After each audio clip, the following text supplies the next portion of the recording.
मी सीनाकाठच्या एका शेतकऱ्याच्या शेतात उभा आहे। तुम्ही बघू शकताय, तुम्हाला वाटेल ही नदी आहे, तळ आहे, पण तसं काही नाही, हे शेत आहे। आणि तुम्ही जर ह्या साईडला बघितलं तर माझी उंची 5.5 फूट आहे आणि ही माती जी शेतातली वाहून गेलेली आहे साधारणतः 5 फुटापर्यंत ही शेती वाहून गेलेली आहे। म्हणजे प्रचंड अशा प्रकारचं मोठं नुकसान शेतकऱ्यांचं झालेलं आहे। पूर्ण एका बाजूला आभाळ फाटले आणि दुसऱ्या बाजूला जमीन वाहून गेलेली आहे। अशा प्रकारची अत्यंत दाहक अशा प्रकारची स्थिती माढा तालुक्यातल्या शेतकऱ्यांची, सीनाकाठच्या शेतकऱ्यांची निर्माण झालेली आहे। माझ्यासोबत एक शेतकरी आहेत ज्यांची जमीन पूर्ण वाहून गेलेली आहे, त्या शेतीवरचं पीक सुद्धा वाहून गेलेलं आहे। त्यांच्याकडून आपण त्यांच्या वेदना नेमक्या काय आहेत ते जाणून घ्यावा।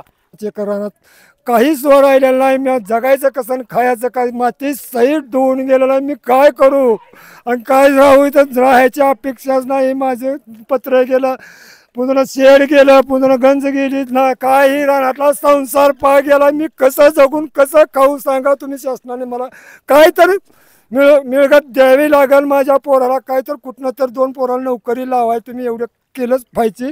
मी जगूच शकत नाही तर माझा हात्याहून मी मरल, तुम्ही एवढी दक्कल घ्यावं लागेल माझी।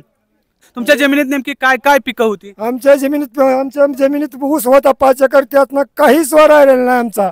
आम्ही काय खायचं आणि काय जगायचं, आम्हाला एवढी जमीन होती, ह्यात ना आम्हाला काही सुद्धा नाही। आमची तुमची अपेक्षा करून हे आम्हाला काहीतरी द्यावं लागेल सरकारने। बरं, शेतात काहीच नाही राहिलं, आता काहीच सुद्धा राहिलेलं नाही, आम्हाला यायचीच अपेक्षा राहिलेली नाही। नुसता उतारा आमचा राहिला नाही तर काही, नदी काठीची जमीन नदीतच आहे आमची, आम्ही काय करायचं?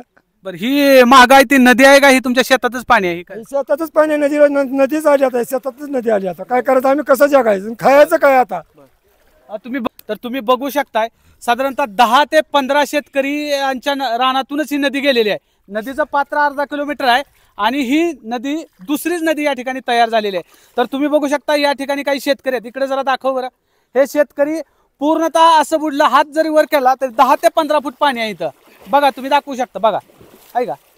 माझ्यासोबत एक शेतकरी आहेत की ज्यांचं नुकसान झालेलं आहे। तुमचं नाव सांगा आणि किती नुकसान झाले तुमचं? शहाजी किसन पाटील। हा, किती नुकसान झाले तुमचं? आमच्या भाऊभावाचं 15 एकर ऊस होता। बर, सुरू ऊस होता, समजा खात पाणी घालून त्याचं पूर्णपणे आता तोडाच्या घाईला ऊस आलेला होता कारखाना चालू झाल्यावर, आणि त्या जमीन दुरुस्त झालाय, काय तोडण्याची परिस्थिती राहिलेली नाही त्या ऊसामध्ये।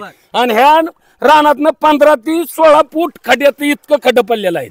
म्हणजे रानाला 16 फूट खड्डा, 16 फूट खड्डं पडलेला आहे। ऊस सगळा वाहून गेला, काहीच नाही आता, काय नाही।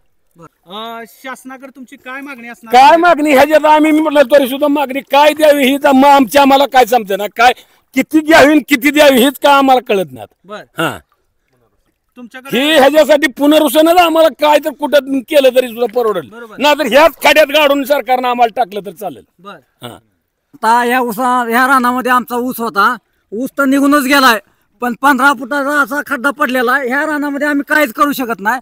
तर आमची शासनाकडे एवढीच मागणी आहे की शासनाने आमचे पुनर्वसन करावं। जे आता जवळजवळ 10 ते 15 लोकांचं असं झालेलं आहे, इथं झालेलं आहे, तिकडे 3 किलोमीटर अंतरावर बंधाऱ्यापाशी तसंच झालेलं आहे।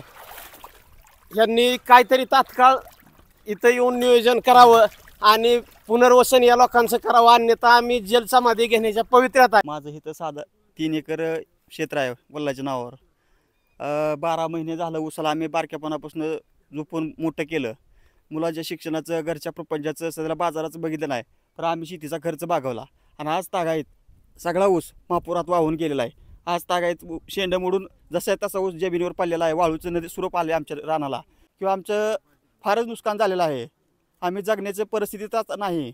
मला पुनर्वसनाची पूर्ण गरजेचं आहे, पुनर्वसन केल्याशिवाय पर्याय नाही, नसेल तर आम्ही जगणार कसं, हा महत्त्वाचा प्रश्न आहे। कमीत कमी येणारं उत्पन्न मला ऊसाचे 6.5 ते 7 लाखाचे उत्पन्न होते, ते उत्पन्न तर पाकच वाहून गेले आणि रान बी पूर्ण वाहून गेले की आम्हाला ह्या रानात यायचीच इच्छा राहिलेली नाही, जगायची तर इच्छा नाही, आम्हाला आत्महत्या करायची बारी आलेली आहे। नाही, शेतकऱ्याची अवस्था अतिशय बिकटीची आहे। ती 2 दिवस त्याने अन्न पाणी वर्ज केलं होतं, इतकी भयानक अवस्था आहे। या नदीकाठच्या ज्या शेतकऱ्यांच्या जमिनी वाहून गेल्यात त्या शेतकऱ्यांचं तात्काळ पुनर्वसन करावं।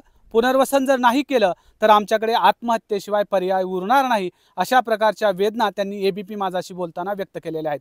माढ्याहून गणेश लेटके, एबीपी माझा। एबीपी माझा, उघडा डोळे बघा नीट.